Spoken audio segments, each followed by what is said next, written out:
Hello lovely people, ఎలా ఉన్నారు అందరూ? నేను మీ విజయ్. ఇవాళ నేను మీకు నిమ్మకాయ పులిహోర ఎలా చేయాలో చూపిస్తాను. ఇప్పుడు మనకి వరలక్ష్మి వ్రతం వస్తుంది కదా, మనం నిమ్మకాయ పులిహోర కూడా అమ్మవారికి నైవేద్యం పెడుతూ ఉంటాము. ఈ నిమ్మకాయ పులిహోర ఈజీగా ఎలా చేయాలో నేను ఇవాళ మీకు చూపించేస్తాను. ముందుగా అయితే మనం అన్నం పొడి పొడిలాడుతూ ఉడికించేసుకోవాలండి.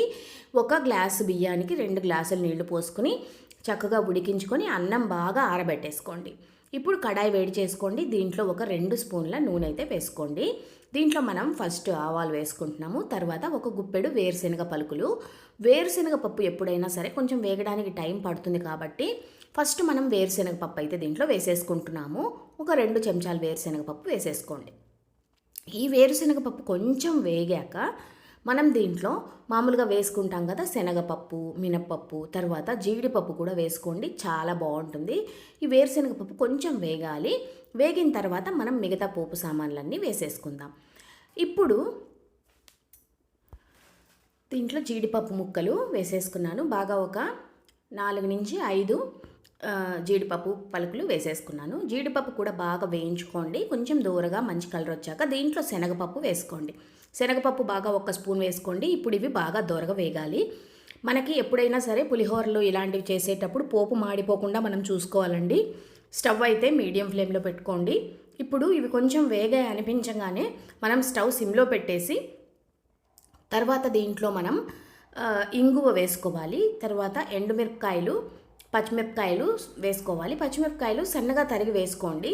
సన్నగా తరిగి వేసుకున్నట్టయితే మనకి కొంచెం కారం అలాగా సరిపోనప్పుడు కొంచెం పచ్చిమిరపకాయలు కూడా అలా నంచుకుని తింటే చాలా బాగుంటుంది. ఇవి మనకి నిమ్మకాయ రసంలో కూడా ఊరి చాలా పుల్లగా కారంగా చాలా బాగుంటాయండి. ఇప్పుడు మనం దీంట్లో పచ్చిమిరపకాయలు, కరివేపాకు వేసేసుకుందాము.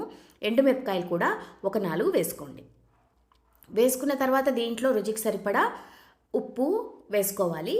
దీంట్లో మనం కొంచెం ఇంగువ, ఒక 1/2 చెంచా ఇంగువ వేసేసుకుని పసుపు చిటికెడు వేసుకోండి. ఎందుకంటే మనకి పులిహోర మంచి ఎల్లో కలర్లో ఉంటుంది కదా, సో పసుపు అయితే ఒక 1/2 చెంచా వేసేసుకుని దీన్ని మనం వేయించేసుకుందాము.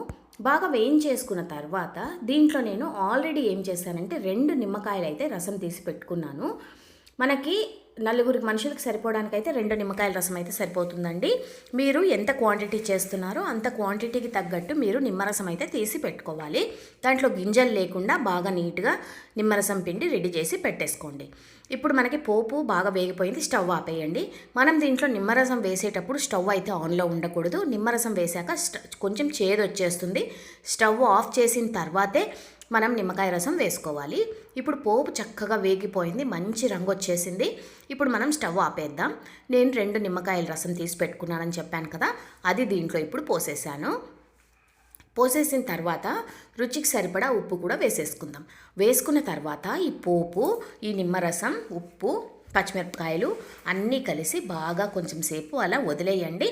ఇవి బాగా మనకి కొంచెం ఆ ఉప్పు, కారం అన్నీ, పులుపు అన్నీ బాగా పట్టిన తర్వాత మనం దీంట్లో ఉడికించి చల్లార్చి పెట్టుకున్న అన్నాన్ని వేసి కలిపేసుకుంటాము. ఇప్పుడు మనకి ఈ నిమ్మరసం వేశాక ఒకసారి కలిపేసి ఇలా వదిలేయండి. ఒక 2 నిమిషాలు అయితే దీన్ని బాగా చల్లారనివ్వండి. బాగా చల్లారిన తర్వాత మనం దీంట్లో అన్నం వేసి కలిపేసుకుందాం.